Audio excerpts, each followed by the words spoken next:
Thank you all for being here. We're excited tonight to have Richard Wilson with us to talk about his show, Out of My Mind. Just to get one thing out of the way, some of you may have seen on social media where I made a mistake and got confused and said Ken Rosen, who is here, was going to be talking with Richard tonight. It was actually next week with Grant Drumhelder. And the source of the confusion was the day that I was posting it. Richard came and dropped off his book with Ken Rosen. And then a whole cascade of confusion just rained over me. So anyway, if you would like to talk to Ken, he is here. But he will be officially speaking next week. Same time, same place, same night, Thursday, with Grant Drumhelder. And so for everybody here, Rich will take questions, so feel free to ask questions. But just so you know, we also stream all of our talks live on Facebook, so you can always watch it there. If you are watching on Facebook and you want to ask Richard a question, just type it in the comments. I'll read it to him here. There's a bit of delay, so don't wait till the very end, otherwise I may not see it. And if you ever miss one of our talks or one of our exhibitions, we post videos of every exhibition and videos of every talk on our YouTube channel. And so you can always go watch them there after the fact. So before I turn it over to Richard, just a little bit about Richard, and I say this knowing that probably all of you have known him much longer than I have. And kind of funny, at the opening, I kept asking people if they knew him, and the response was almost every single time, "Oh yeah, I've known him for 40 years." So I don't know what party was thrown 40 years ago in Portland, but it must have been a whole party. So Richard has a BFA and an MFA from the San Francisco Art Institute. And as I'm sure you all know, he's maintained a studio here in Portland for over 40 years. Until a few years ago, he was associated with Tom Black's studio in New York, where he printed limited edition prints for artists and graphics for museums. Rich is also, I'm sure as most of you know, a member of Peregrine Press here in Portland, and also the Boston Printmakers. He's shown throughout New England and New York, and his work is in the collections of the Portland Museum of Art, the Farnsworth, Zillman Art Museum, Bowdoin's Museum of Art, Colby's Museum of Art, University of Southern Maine, University of New England, New York Public Library, and New Britain Museum of Art, as well as others. With that, I will turn things over to Richard.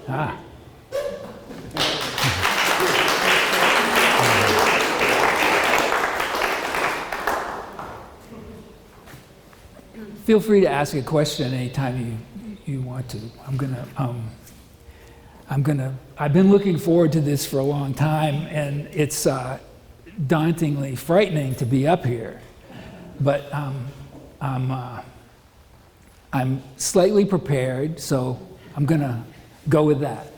And the first thing I want to do is acknowledge the great review of Jorge Arano in the Portland Press Herald of this show, but the thing that made me the most happy was to be connected with John Holtberg.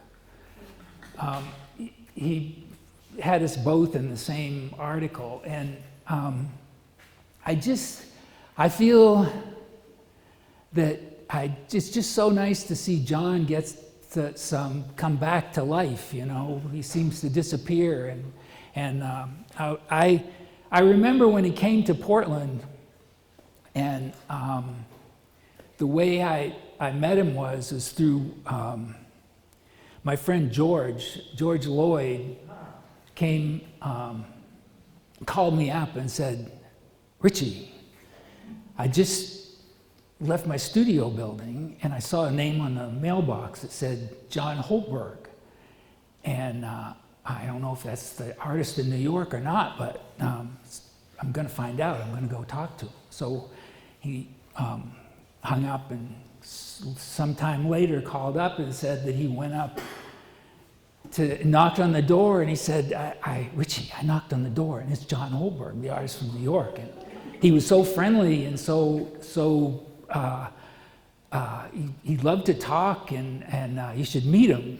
So sometime after that, we got together and had a cup of coffee, and it just was so great to have John. We were so lucky to have him in our community. He was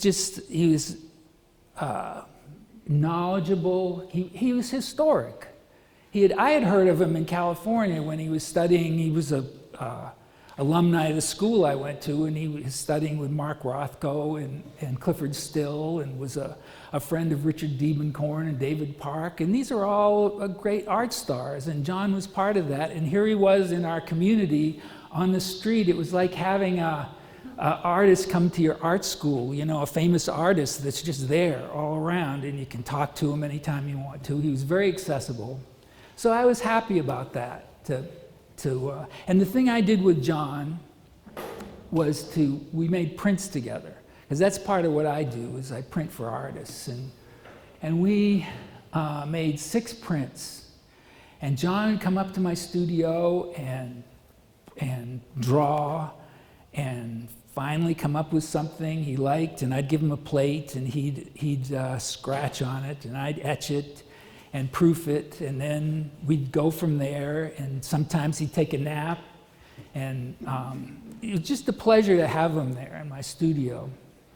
And sometime after that, I was working with Italo Skanga, and I asked him if he knew John Hopeberg.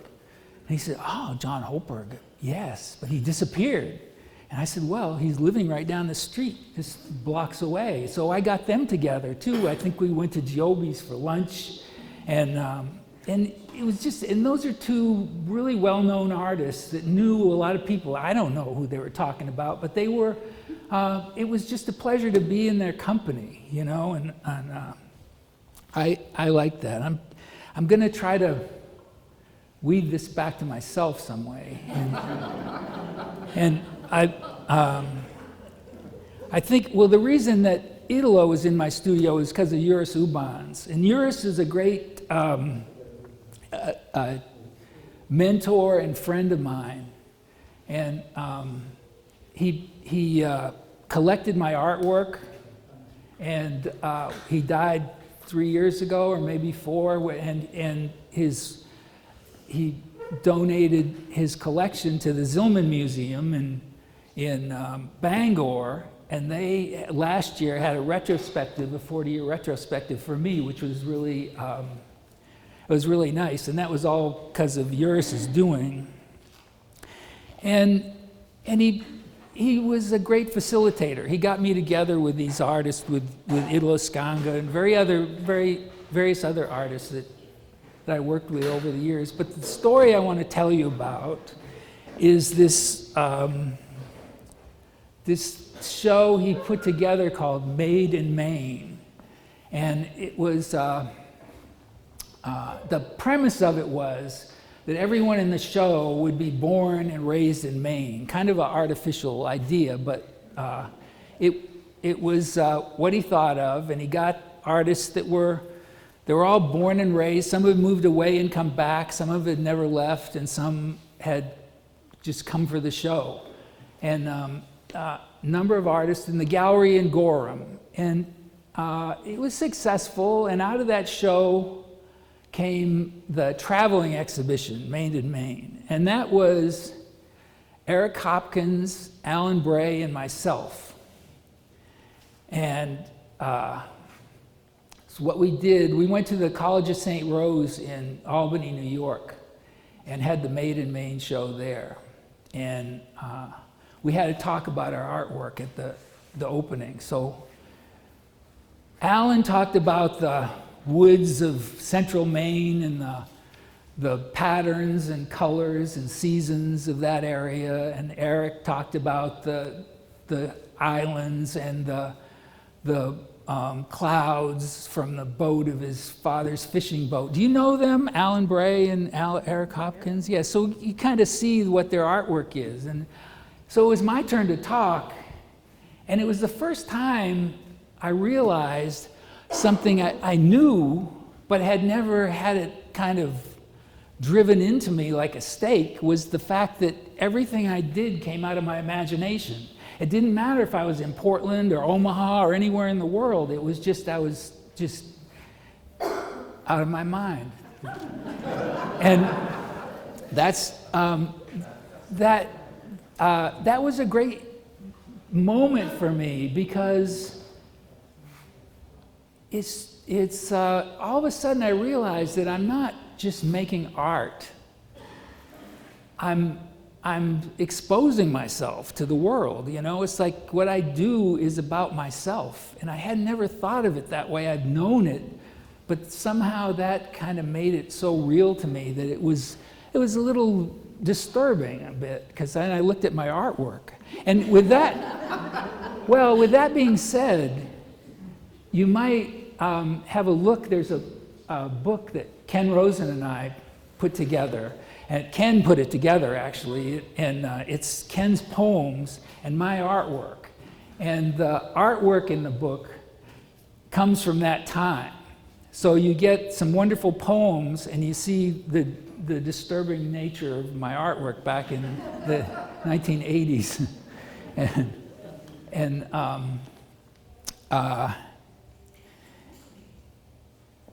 I don't know where I'm going to go from here.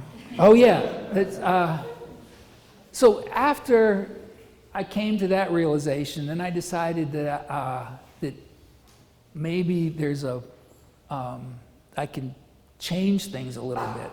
And at the time I was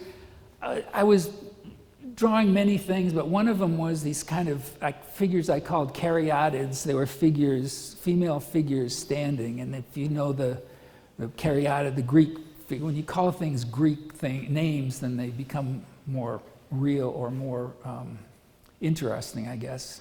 So these are caryatids, and I changed them into vessels. And because I was getting away from the sexuality, the idea of women, and drawing these women. And so I was starting to think, you know, this was affecting me, this idea of that I got, that everything was in my head. So I started drawing these vessels and painting them, and I sold them. And I wasn't selling pictures before, but these vessels became very popular. And I found it was interesting because I had the figure, it was like an object, and then the background, and I could decorate it however I wanted to, and use the things that were important to me, light, gravity, and space. And I did that for a while, and then I just kind of got bored with it. I found myself, I was decorating, and I wanted to get back to telling a story that I had, because I'm not really as verbal as I am right now. That's all new for me. That's all new, and we're talking back 40 years ago when all this was happening, and I was hardly talked back then, so it was good to get some sort of communication into the world, and I didn't have it with the pots, so I went back to drawing the figures that I did, and the last show that I had was in 2000.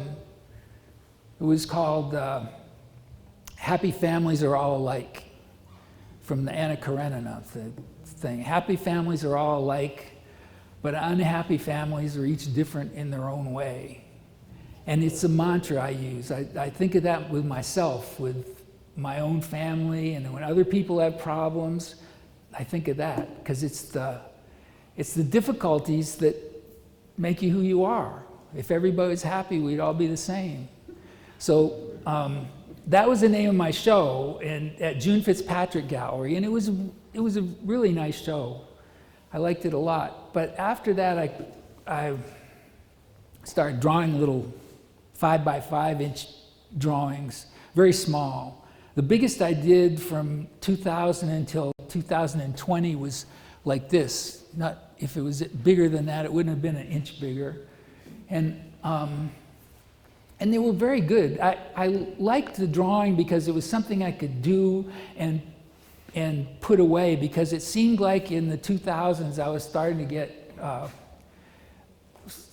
other things were happening in my life. You know, I was teaching at USM, I was working more in New York, and I needed something I could work on in my studio that I could leave and come back to, and it was hard to do a painting that way, so the drawings worked, but I got a lot of good ideas in those years. And then probably 5 years ago or so, something like that, it's when I stopped teaching. I just thought about stopping in New York, or at least cutting back, but I wanted to stop. I wanted to get in my studio and I wanted to work on this show. And that was about 5 years ago, and of course it was COVID. And so everything stopped anyway. So I was just blowing through red lights going to my studio, and no one was there. It was fine. And I do know that COVID is a difficult thing for a lot of people. For me, it was a great start on doing this. I had the freedom, free time to do it, and I started this show. And the first pictures I did were like the two in the corner over there. They were, because those were like the little 5x5s I was working on. And if you ever feel we want to walk to the pictures and do it, they were like the little 5x5-inch paintings. They're very theatrical. They're a point source light, just the light bulb on top coming down and lighting up the figures. And they kind of tell a little drama that's going on but they seemed huge to me after the little 5x5. They seemed so big. And I was really happy with my start. And I went from there to the canoeist on top of the canoe on top of the waterfall. And that was my idea. I just wanted to paint a canoe on top of a waterfall.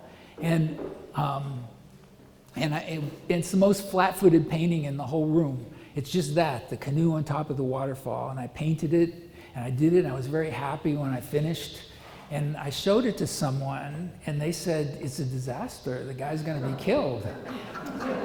And that was the first moment I ever thought that was a possibility, because I painted that. To me, I didn't think of it this way, but it's a surreal image. It's sort of a Rene Magritte. It's like, nothing's going to move. It's all movement and nothing will move. It's a Zen moment, and this guy will sit there forever. And that, I really enjoyed doing that picture. And then I did the one next to it, the nymph. You don't have to turn around, I'll describe it to you. The nymph is telling the guy in the canoe, and that's another thing, is the guy in the canoe, it's always me. I paint myself, and I just so you know, that's what it is. But anyway, she's the guy in the canoe. She's saying to him, just go over the waterfall. Just do it. You'll be fine. Just take the plunge. And he probably will. And the other one, the one on the right, is the woman's hovering over this guy in the canoe. And they're two separate paintings, the way I painted them. I painted the bottom, and then I painted the top, and I painted the woman hovering over the guy. And then I thought it would be interesting if she dove into the picture. So she's coming through through the water. So what that does, it makes the man and the woman both in the water and on the water at the same time. And I liked that.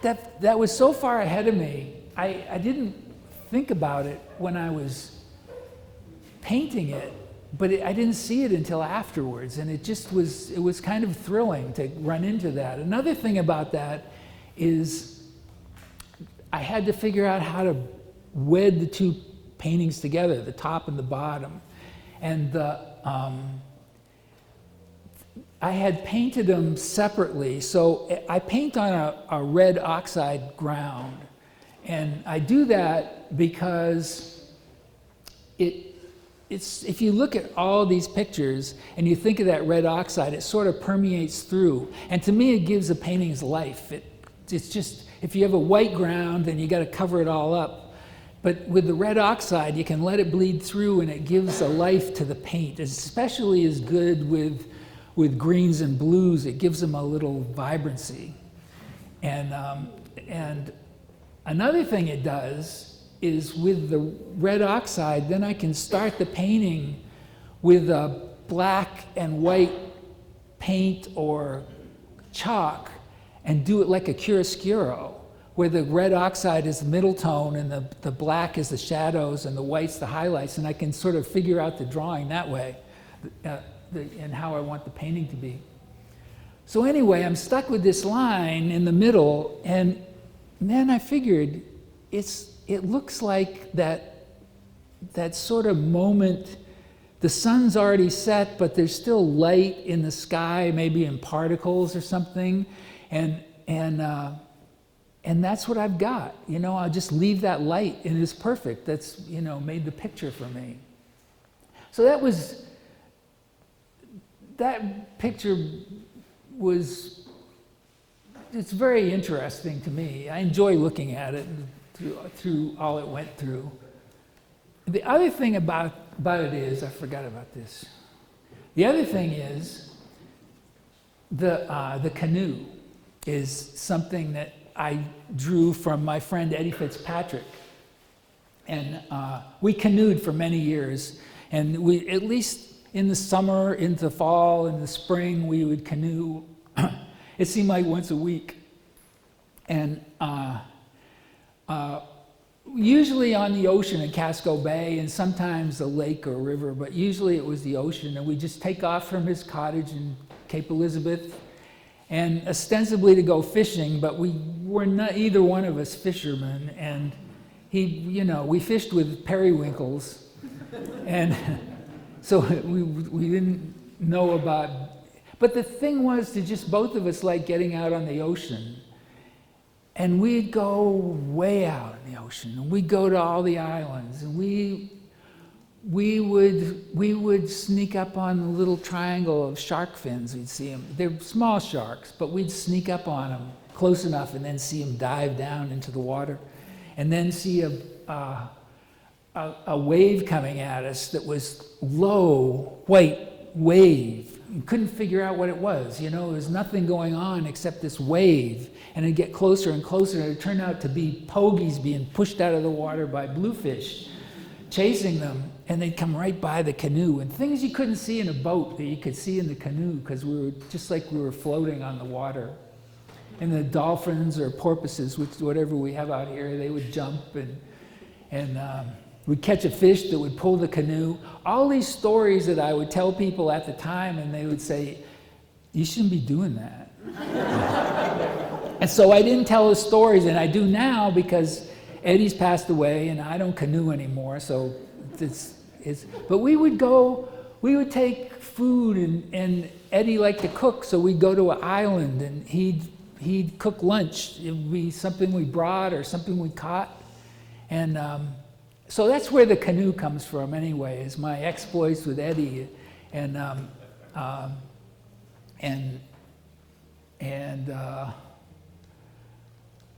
So it's good to remember a moment of silence. Where I went from there was I wanted to paint a picture of the canoe coming out of the bottom of the waterfall, because I thought if I could do that, I could show some secret world in back of the waterfall, you know. But of course the water comes down on the canoe and it swamps it, so that's not going to work. And I thought of maybe a tunnel, you know, on the bottom, but that just seemed like a silly idea, because there was nothing interesting that could come out of a tunnel in the bottom of the canoe, of the waterfall. But there's a little trick that artists do that I'm sure a lot of you know and some of you may not, is when you've painted something, when you've looked at it for a long time, then it's helpful to turn it upside down, because it gives you a fresh look at what you're doing. All the shapes are there and the colors, but it gives you a fresh look at at the painting. So I turned the waterfall upside down, and that was the thing I was looking for. So I painted the sky on the bottom and the water going up, and that separated the canoe and made the secret world in back of the waterfall appear. And then, because the canoe's coming out onto the sky, I put the shadow, the reflection of the background in front of the canoe, and it gave the canoe a path to sail out on.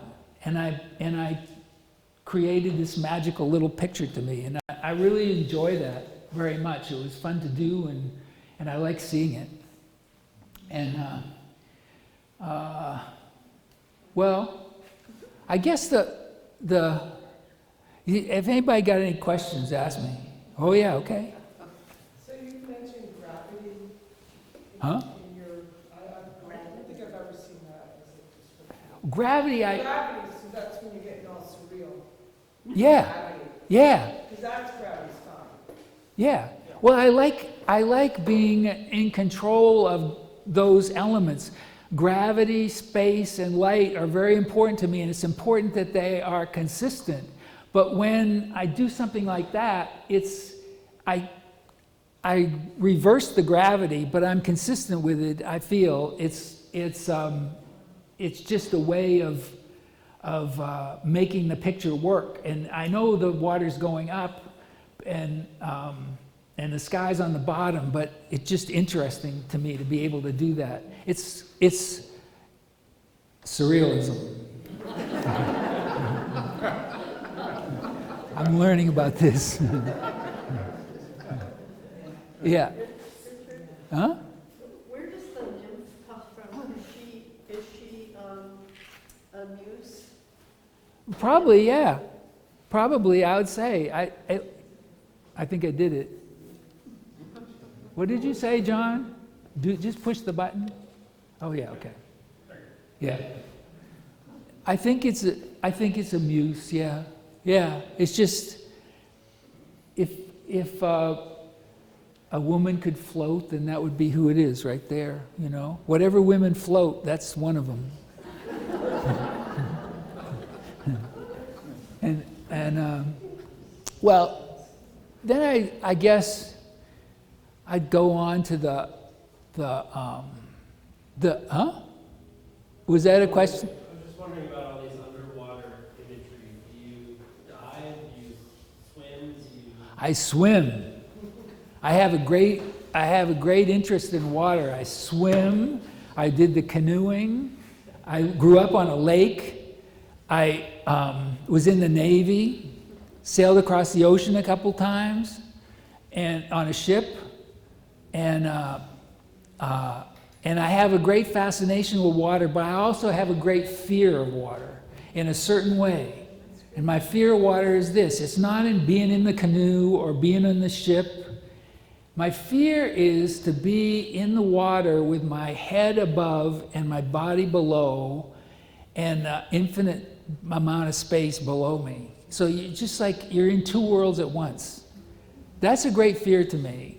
And the place that it first manifested itself was water skiing. When you get out in a lake and you fall off the skis and the boat goes off and you're sitting there waiting for the boat to come back. And for me, it's not panic, but I got this, my mind's racing, looking at everything I can see, trying to just keep my mind from thinking about the fact that my head's above the water and the rest of me, I don't know what's going on down there. And that's the fear of water that I have. But as long as I'm in the canoe, it's fine. And we never tipped over in the canoe any place that wasn't close to shore. And the boat never sank, the ship. But the painting of the guy in the weeds is that comes from growing up on the lake, and I grew up on a very civilized lake where most of the cottages had a wall in front of them, and then kind of sand or small rocks for, no muck on the ground or in the water or anything. But there were occasionally places where there'd be these weeds, and I don't know if I got into them more than once, but I still have this kind of feeling of the problem of that. And I tried to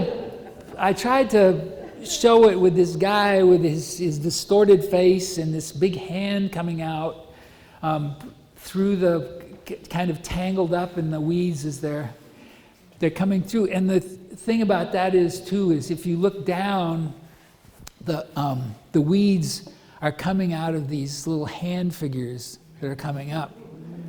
So there's that bit of drama too. And the one next to it is one I like very much, and that I painted the top, the swimmer. And I'm a swimmer. I swim every day. I swam this morning and yesterday. Not every day, that's not true. But maybe 3 times a week at least, maybe 4. And I wanted to do the swimmer, and I paint this top is the way it was supposed to be.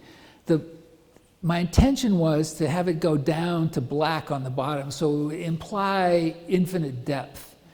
So the swimmer on the top, and then I had done this painting of a group of fish, and the fish were all looking up and their mouths were all open, and I call it the coral group. And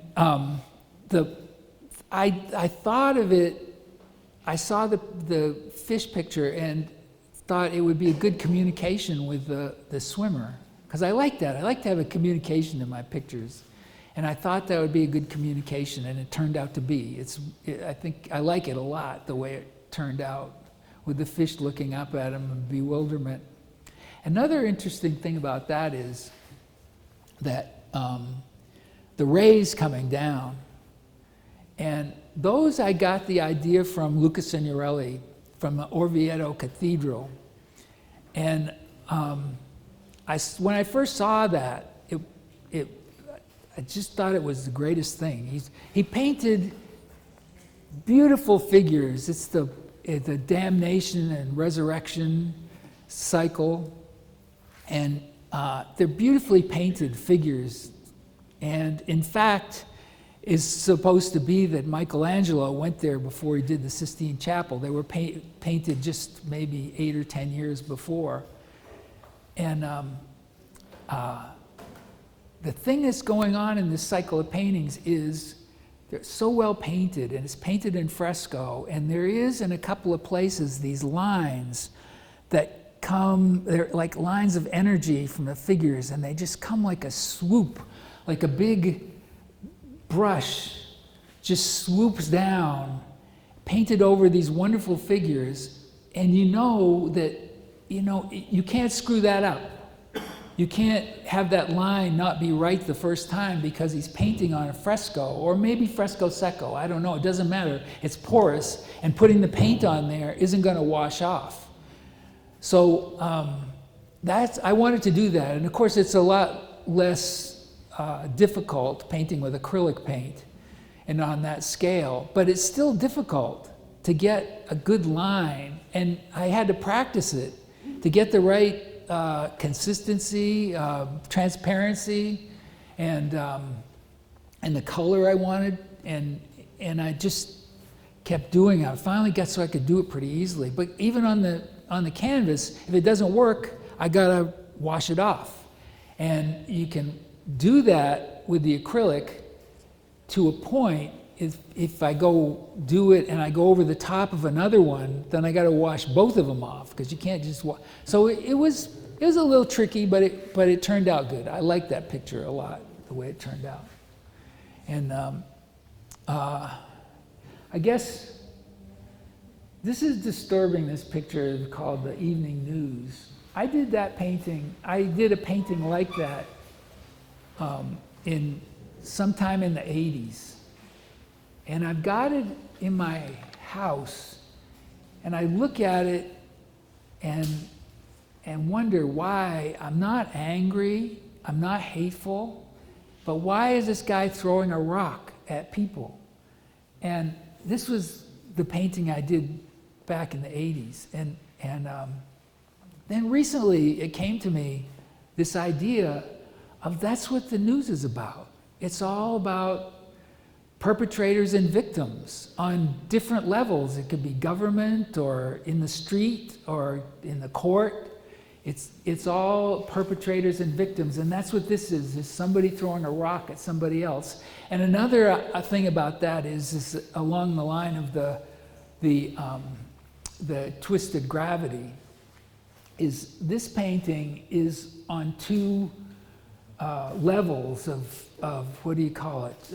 It's the guy's standing on a horizontal, but the people are on a vertical.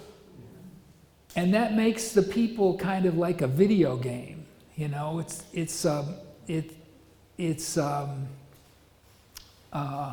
different perspective in both ways you see it. I don't know how to say it any better, but that's what it is. And I like that picture. After I got an idea of what it was, and I enjoyed painting the little, the horrific faces in the water. You know, they're worth a look if you get up there sometime. And let's see. The Portland pictures, I don't know what to say about them. Really, they're different. You know. Does anybody have any question about it? About those in particular? Huh? I'm curious about something. You talked about your work early on, and you talked about being decorative. And then process is really interesting to me. So the decorative, and then, but that's so related to spontaneity. Yeah. And then what's inside and a process of, I mean, it might be decorative, but it says something. Yeah. It emotes. Oh, I'm not criticizing decorative at all. Yeah, no, I didn't think you were. Yeah. Just curious about how you processed all of that. I don't know. I I do. understand. I do. And you know, I do enjoy the decorative very much. For me, the foundation to me is to tell a story, and you can't do that with the decorative. Decorative is external. Right, but it comes from inside. Well, yeah, it probably does. But I think of it. All those lines mean something. Yeah. All those movements, all those Yeah. shapes, all those colors. Well, then it's not decorative. When it has meaning, it seems like it's more a story. Decorative seems like it's imposed. It's like a style, an external style. Something taken and Yeah. You have, yeah? Did you do those in plein air or? No. Did you do that? No, I didn't. Cove thing? They're very different. And you know how I did those? I'll talk about the big one. It's called The Great View. And that came from, I was walking on the Eastern Prom, and this person was up there. We were chatting, or just, I don't know, just said a couple of words. And what she said was, she said, you know, when I was growing up, they used to call this the $1 million view. And it's just out of my mind, I said to her, you know, you put a price on it, somebody will buy it. And then when I said that, I got the idea for this painting. And the painting, the way I did the painting in the background, the scene, I went around the Eastern Prom taking pictures, and on my phone.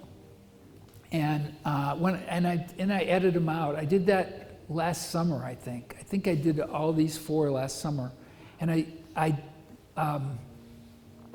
did you say wow? yeah. I might have done them the summer before too. If you say that, then I'm wondering if maybe I'm wrong. But I did. What I did, the way I painted them was interesting to me. I hope it doesn't take the magic of it out of the way, but I took my phone pictures down to Kinko's, and I had them printed on 8.5 by 11 piece of paper. And then I gridded it out, the color photo, and then I gridded out the canvas and I just copied it like that. And then added the color, and I went down and took little close-up pictures of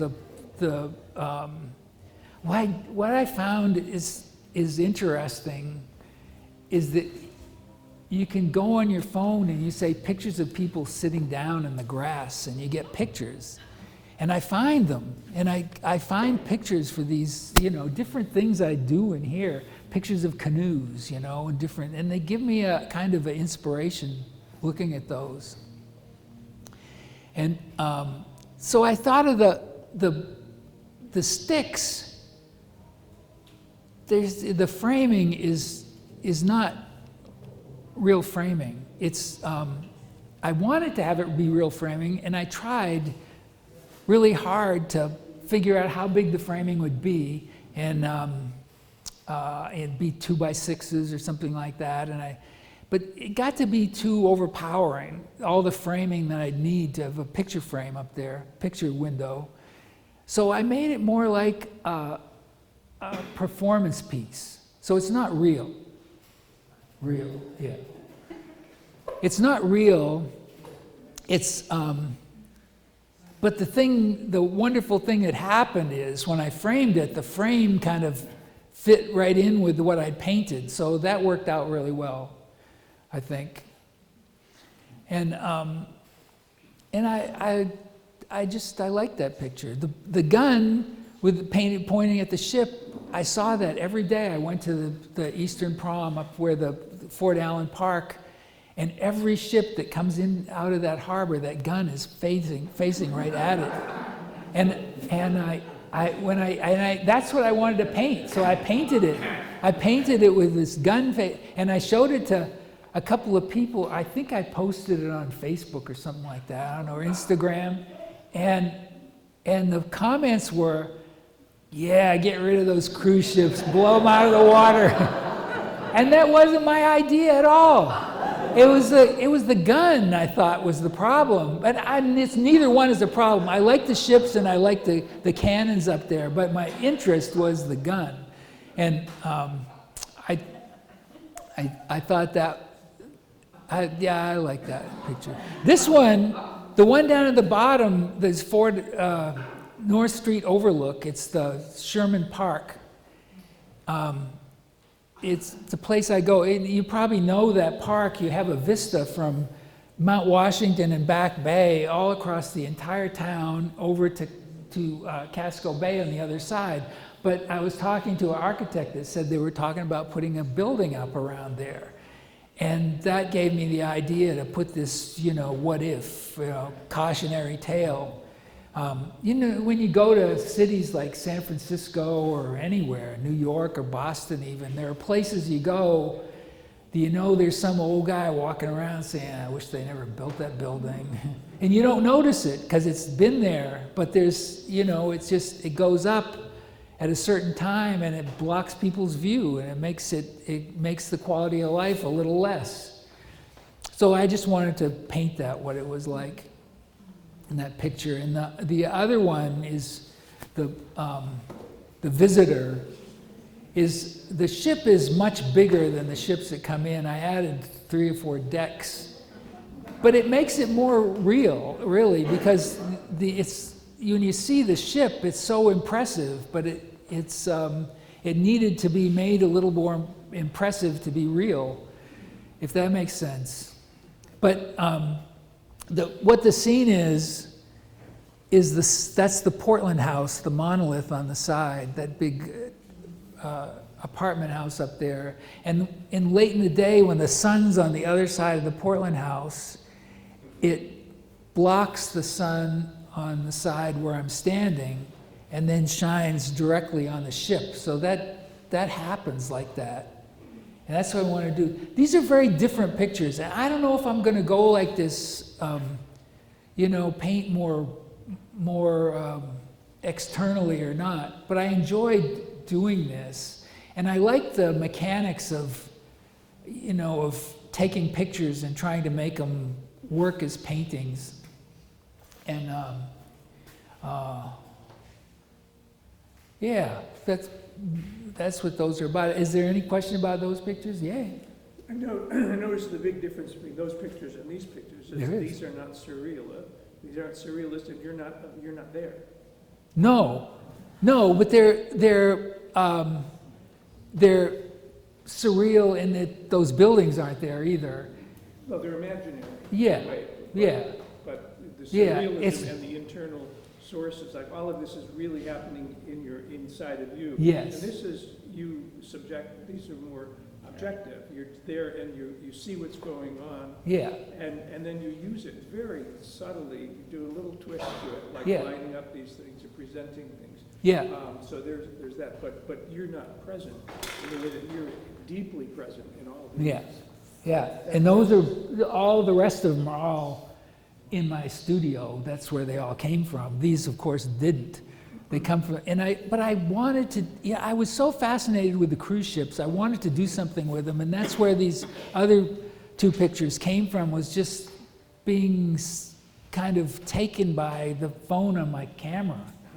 And I was glad I could, but I don't know that I go that way. When I thought about this show, when I come in here, I kind of avoid this area, and it's not that I don't like the pictures. I do, but they are different, and but I'm glad to have them because I don't know where I'll go. I might go in that direction or not. This one here is it's a very complicated picture. This picture I couldn't have thought of. I couldn't have painted this like, well, I don't know how to say it exactly. This evolved in many ways. What this picture is, first, this right up here was the whole picture. Came down, this scene. And it's sort of, this circuitous river was here and these banking, but it was so unreal looking, so Disney-like. It just wasn't interesting to me. And I looked at it. I'd painted the whole thing, and I had all trees all growing down here, and the river kind of goes through, and then rocks and the trees coming up here. And I wanted to add something to it. I wanted to put some people in it, and I couldn't do it. This was for a couple of years I looked at it. Finally, this is the last picture I made, and it was in about January of this year, last year, I guess, this year, yeah. I got some paint and I started painting the rocks. It takes a lot when you got a picture that you sort of like, that you're gonna destroy, because once I start painting it, it's not gonna be what it was anymore. So I started painting the rocks, and I started here and here, and I had them going out, and they kept getting more and more involved. And then I got to stop because I wanted to have this. I liked this little window. I didn't want to paint the whole thing.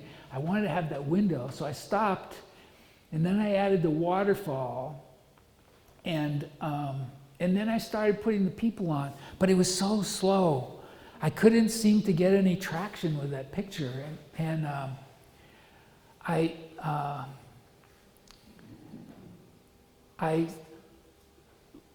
guess there was a show at the Moss Gallery of Kate Hargrave. I don't know if any of you saw that show.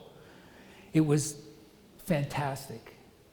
And when I saw her show, and if you look her up, Kate Hargrave, there'll be pictures of her artwork. And when I saw that, then I knew what to do with this painting.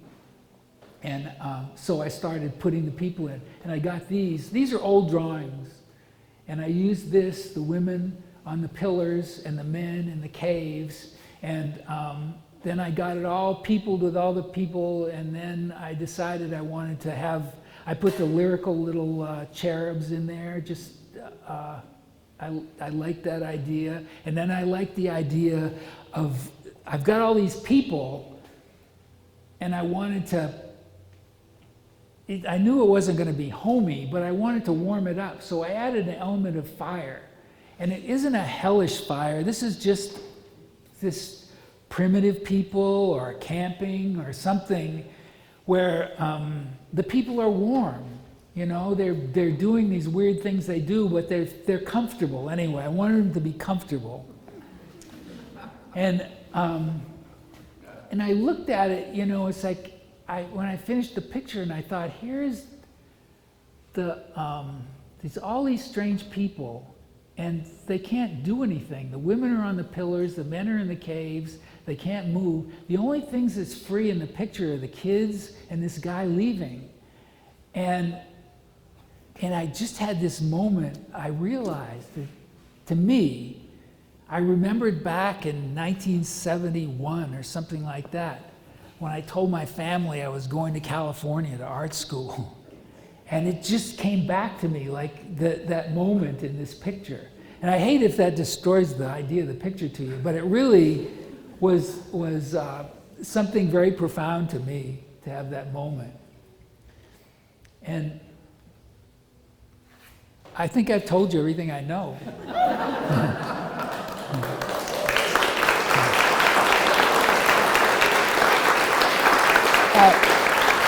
Yeah. If you have a question, please feel free. Yeah. For an encore, could you say a word about the importance of menace in impending disaster? That recognizes so many of your stories. Would you like to say a bit about it? No. Well, I mean, it's obvious. There's the bridegroom holding what looks like a loaf of bread. It's a cake. Huh? It's a cake. A cake? Yeah. The wedding cake, perhaps. Yes. And then there's the lady without, someone stole her clothing, and she's turning her back on the man in the canoe. And Hold it up to your face. oh, you didn't hold it up to your face. But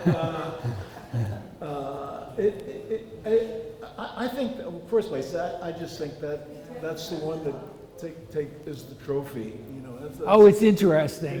It's gorgeous. Yeah. And it's a story of my life and yours. And those ladies, and you call them stones or whatever they are. They're on the stones, yeah, on the rocks. Or something, but they look like pillars. They look Yes, like- they are pillars. Yeah, they look like pillars. Yeah, they are. And so that makes the people, the ladies who are dancing, makes me mindful of Euripides' Bacchae. Ah, yeah. And the mother tore the head of her son, the mayor of that place, who was up in a tree, peeking at her and her fellow ladies, Yeah. all of whom had their clothes stolen. And she was furious. She thought she claimed it was a lion club, and she tore the head of it off. You're painting a picture there. That's what I was working. I didn't mean to do that, but No, it was a good idea. It was very easy for me to make that book out of your paintings and Yeah. what I was brooding about, because there's the element of menace and allegory. Yes. That goes through the whole thing. Yes. Oh, that's all I wanted to say. And this is Ken Rosen, and this is the book of poetry and pictures, and have a look up there if you have a chance to. And is there anything else I can tell you? Richard is one of many people I know, many of whom are in the audience, who swim faster than me. It was a pleasure, thanks. Thanks very much.